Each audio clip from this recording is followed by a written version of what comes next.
Halo, selamat pagi. Berjumpa lagi di channel YouTube saya dalam pembelajaran karya tulis ilmiah. Nah, pada pertemuan ketiga ini saya akan membahas plagiarisme. Yaitu yang pertama, pengertian plagiarisme, yang kedua, jenis-jenis plagiarisme, yang ketiga, objek kegiatan plagiarisme, yang keempat, cara menghindari plagiarisme. Baiklah, kita masuk pada plagiarisme. Yang dimaksud dengan plagiarisme. Plagiarisme berasal dari bahasa Latin, yaitu plagiarius, yang berarti penculik atau kidnapper, yang dalam konteks ini diberlakukan sebagai seorang yang mencuri pekerjaan orang lain. Kata plagiarius berasal dari rumpun bahasa Indo-Eropa, plaga, jaring, atau plag artinya merajut. Nah, jadi yang dimaksud dengan plagiarisme adalah penyalahgunaan seperti dalam penerbitan, mencuri isi karya dan menyatakan milik sendiri sebuah karya tulis yang sebenarnya milik orang lain. Nah, lanjut kita masuk pada jenis-jenis plagiarisme. Nah, jenis-jenis plagiarisme di sini ada beberapa jenis, yaitu yang pertama, plagiarisme ide, hasil penelitian yang mengambil data penelitian orang lain bermaksud untuk menambah data dan menguji hipotesis. Contohnya, plagiarisme yang sering dilakukan pada karya tulis, skripsi, jurnal, dan lain sebagainya. Yang kedua adalah plagiarisme isi. Nah, plagiarisme isi yaitu data penelitian orang lain yang sengaja maupun tidak sengaja dikutip, dicuri, bahkan di copy paste tanpa memberikan rujukan bahwa data tersebut adalah hasil karya orang lain.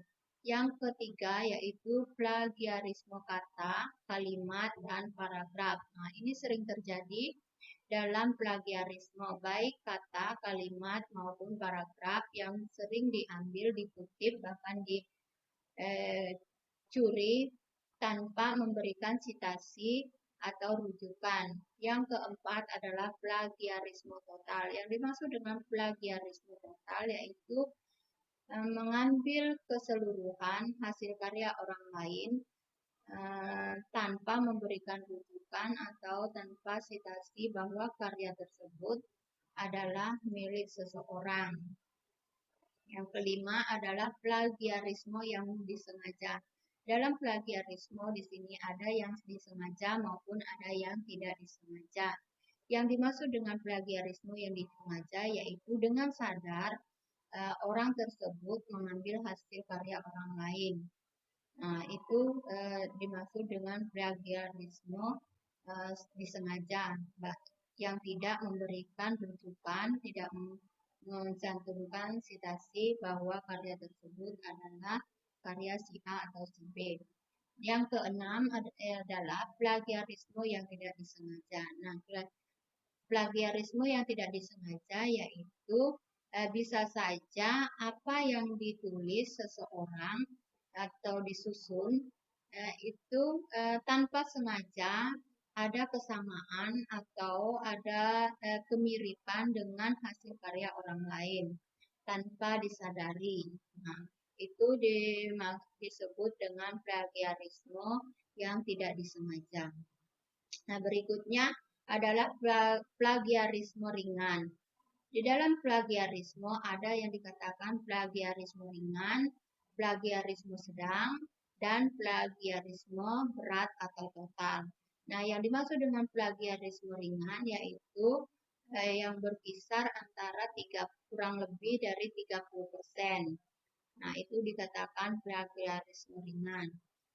Sedangkan yang dimaksud dengan plagiarisme sedang yaitu antara 30 sampai 70%. Dan yang dikatakan plagiarisme berat atau total yaitu kurang lebih dari 70%. Nah, itu dikatakan plagiarisme berat atau plagiarisme total. Nah, ini sangat parah sekali. Kalau plagiarisme yang dilakukan itu plagiarisme yang sepenuhnya mengambil hasil karya orang lain tanpa memberikan rujukan atau sitasi. Dan yang ke-10 yaitu plagiarisme kata demi kata atau word for word plagiarism. Yang terakhir adalah plagiarisme mosaik. Yang dimaksud dengan plagiarisme mosaik yaitu plagiarisme yang dilakukan seseorang yaitu dengan menyisipkan kata atau kalimat bahkan paragraf di selang-selingi. Nah, itu cara mereka untuk melakukan plagiarisme yang dengan sengaja menyisipkan atau diselang-selingi. Nah, itulah jenis-jenis plagiarisme. Selanjutnya, kita masuk pada pembahasan objek kegiatan plagiarisme.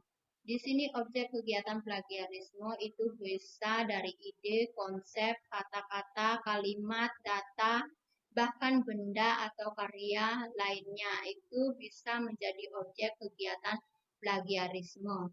Nah, jika seseorang tidak bertanggung jawab telah mengambil ide, bahkan konsep atau kata-kata atau kalimat, bahkan data yang telah menjadi hasil karya orang lain, lalu kita mengambil tanpa sengaja ataupun sengaja dan tidak memberikan rujukan atau memberikan sitasi bahwa karya tersebut adalah karya milik orang lain. Nah, itulah objek kegiatan plagiarisme.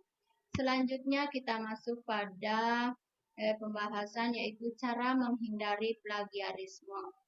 Nah, sebaiknya kita sebagai akademisi kita menghindari kegiatan plagiarisme ini. Nah, sebenarnya simpel saja bagaimana sih caranya kita menghindari plagiarisme tersebut.